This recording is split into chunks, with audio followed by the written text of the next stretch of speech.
Bonjour à tous, nous sommes 1 heure avant le vendredi 5 août 2022. On va étudier le contexte des marchés financiers avec les figures chartistes du moment, figures que vous pouvez étudier gratuitement dans nos 2 formations gratuites, la formation débutant et la formation confirmée sur notre site internet arttrade.com.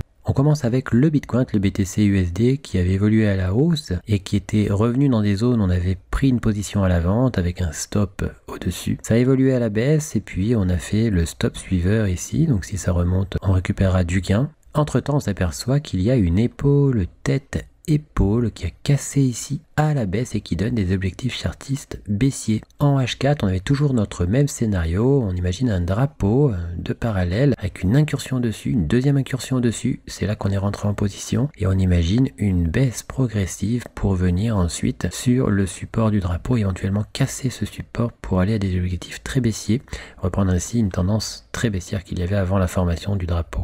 Toujours en H4 sur le Bitcoin, on a une vision aussi en AB égale CD avec la zone bleue de l'AB égale CD. On est venu jusqu'à taper le haut de la zone bleue avant un repli et on est ressorti de la zone bleue. On a fait plusieurs allers-retours entre la zone bleue et l'objectif 1 de l'AB égale CD. On a imaginé un scénario qui pourrait nous amener au moins jusqu'à l'objectif de raccourci de cette AB égale CD. Vous pouvez étudier les figures harmoniques de ce type et les objectifs particuliers que nous proposons dans la formation confirmée, la partie numéro 2 de cette formation qui est une formation gratuite. Sur l'Ethereum, pas de changement, on avait cassé la ligne du coup de cette tasse avec Anse, puis on est revenu sous cette ligne du coup, on est toujours sous cette ligne du coup. Sur le Silver, on avait repéré un triangle symétrique qui avait cassé à la hausse, on était revenu à l'intérieur, on est bien remonté. On hésite depuis qu'on a atteint le plus haut du triangle symétrique et on hésite maintenant dans un drapeau. Ce drapeau a cassé à la hausse et donne des objectifs à peu près au même niveau que le triangle symétrique. Sur le WTI, eh bien, on se rapproche de notre stop. On avait anticipé une potentielle fausse cassure du triangle rectangle et finalement cette cassure semble se confirmer puisqu'on est revenu sous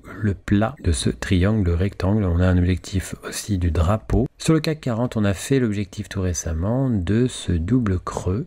On a aussi cassé un canal parallèle à la hausse. Sur le marché du DAX, on a évolué depuis qu'on a cassé cette épaule tête-épaule inversée. On a progressé à la hausse, on avait même franchi le plus haut d'après cassure. Sur UK 100, eh bien, on a évolué jusqu'à l'objectif du double bottom et on a encore l'objectif du triangle symétrique tout en haut ainsi que l'objectif de l'épaule tête-épaule inversée. Par contre, en H4, on s'aperçoit qu'on a eu du mal à franchir le plus haut d'après cassure de la ligne du coup de ce double creux et ce plus haut montre une difficulté à aller plus loin. Prudence sur ces niveaux. Sur le Dow Jones, on continue à évoluer au sein d'un canal mauve parallèle et on s'oriente vers l'objectif du haut du triangle symétrique. On a aussi toujours le drapeau d'origine qui a pour objectif maintenant le mât de drapeau. Sur le S&P 500, on vous avait présenté sur le site internet directement le post concernant ce double bottom. On a cassé sa ligne du coup, on est revenu dessus à plusieurs reprises, on hésite toujours aux abords de cette ligne du coup et ce double bottom nous donne des objectifs haussiers. Sur le S&P 500, on pourrait rejoindre ce plus haut. Sur le Nasdaq, on évolue toujours à la hausse depuis qu'on a cassé cette tasse avec anse qui donne des objectifs très haussiers. Sur le AUD-USD, on a cassé ce drapeau qui donne des objectifs baissiers, ce qui permettrait de reprendre la tendance baissière qu'il y avait avant sa formation et on fait un retour donc en pullback sur le drapeau depuis quelques temps. Sur l'euro CAD, ça repart à la hausse aujourd'hui. On a donc rebondi depuis qu'on a atteint le demi-objectif de ce triangle rectangle. On pourrait rejoindre le plat de ce triangle rectangle. En effet, en H1, on s'aperçoit qu'un autre triangle rectangle qu'on avait repéré, on vous l'avait posté, eh bien, on est venu sur le triangle rectangle et même à l'intérieur de ce triangle rectangle et on en rebondit actuellement. On pourrait évoluer jusqu'à cette ligne bleue qui est le plat du triangle rectangle H4 et ensuite, on a des objectifs encore plus haussiers mais qui, dans ce cas-là, ferait une invalidation du triangle H4. Donc, prudence sur le plat du triangle H4. Sur le NZD CAD, on a toujours notre épaule tête-épaule inversée qui avait cassé, qui avait hésité longuement. Finalement, on a formé un drapeau, on a tenté une cassure rapidement, mais ça n'a pas fonctionné. C'est vrai qu'on a la ligne rose et la ligne bleue qui servent d'obstacle puissant puisque ce sont des plus bas notoires daily et weekly. On évolue donc désormais au-dessus de la ligne du coup de cette épaule tête-épaule inversée. Sur l'euro-dollar, on était venu proche du niveau d'invalidation de ce triangle symétrique, donc cette ligne rouge, sachant qu'avant on avait tapé un plus haut qui pouvait proposer effectivement un retournement. Là, on rebondit, mais attention prudent, le contexte n'est toujours pas favorable à la hausse sur l'euro-dollar, en tout cas graphiquement. Le seul point d'appui que l'on a à ce triangle symétrique, c'est la parité, c'est-à-dire 1 euro pour 1 dollar. En H1 sur l'euro-dollar, eh bien, on avait formé un drapeau, on a tapé le plus haut du drapeau, donc le premier objectif, on est revenu au sein du drapeau, restons prudents tout de même. Sur le GBP-CHF, on avait cassé le triangle rectangle, on a formé un plus haut et on est venu hésiter et avoir des difficultés à franchir ce plus haut. Prudence sur le GBP-CHF.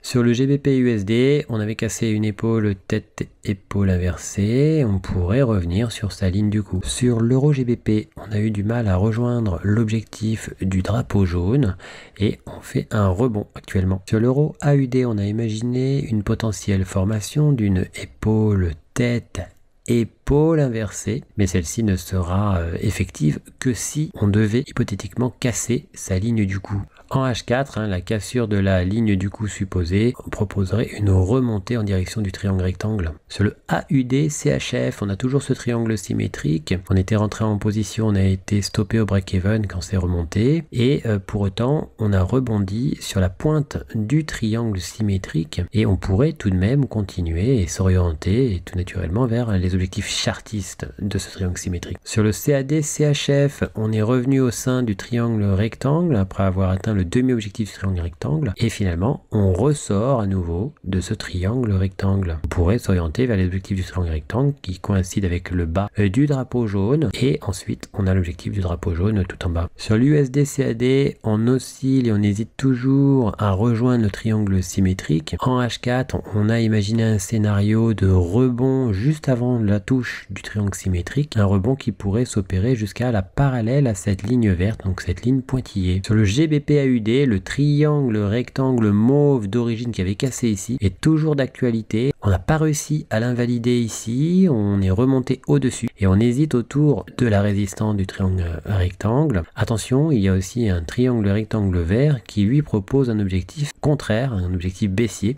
et on est revenu sous le support de ce triangle rectangle. Sur le GBP-NZD, on évolue toujours à la baisse depuis qu'on avait quasiment rejoint le triangle symétrique. Si on franchissait la ligne bleue et le plus bas ici, eh bien on pourrait s'orienter finalement vers les objectifs du triangle symétrique. Par contre, si on remontait, casser le rectangle à la hausse, eh bien on validerait le rectangle et on aurait alors des objectifs haussiers qui contre-attaqueraient finalement le triangle symétrique d'origine. Sur le NZD JPY, on a donc un triple top et sa ligne du coup. On a cassé ponctuellement sa ligne du coup, mais on est revenu réintégrer la figure. Par contre, si on devait remonter et casser au-dessus, eh bien on casserait un rectangle. Alors que si on revenait sous la ligne du coup du triple top, eh bien on aurait les objectifs baissiers du triple top. Sur le AUD-JPY, on est remonté, on avait fait un trade à la baisse à la cassure de ce diamant, et finalement on a eu du mal à franchir ce plus bas. On est revenu sur le diamant et on tente un rebond. On n'est pas re-rentré en position, on se concentre sur d'autres actifs pour l'instant. Sur l'euro JPY, le triangle rectangle est toujours d'actualité, on l'avait cassé ici. Les objectifs sont très baissiers, mais on hésite tout de même, il faut le noter, sur le plus bas du triangle rectangle. Pour recevoir gratuitement les nouvelles figures chartistes en notification, vous allez sur le site internet, vous cliquez sur Analyse VIP. Une fois que vous êtes sur Analyse VIP, vous cliquez sur S'abonner et puis vous n'aurez plus qu'à vous inscrire ici. Vous mettez un mail, un mot de passe, vous indiquez que vous n'êtes pas un robot et vous mettez S'inscrire. Vous serez alors abonné, vous recevrez toutes les notifications des nouvelles figures trouvées, que ce soit les figures chartistes ou les figures harmoniques. Figures que vous pouvez étudier gratuitement dans nos 2 formations gratuites, le niveau débutant et le niveau confirmé. On a encore 3 autres niveaux qui eux sont payants. En cliquant sur figures chartistes, vous arrivez sur la liste des figures chartistes du moment que l'on a posté. Vous retrouvez aussi les vidéos concernant les analyses chartistes du moment. N'hésitez pas à venir aussi nous découvrir sur notre blog, tout en haut ici, blog. Vous y trouverez nos derniers posts, les défis Hard Trade, ainsi que toutes les nouvelles Hard Trade. À bientôt sur notre site hardtrade.com.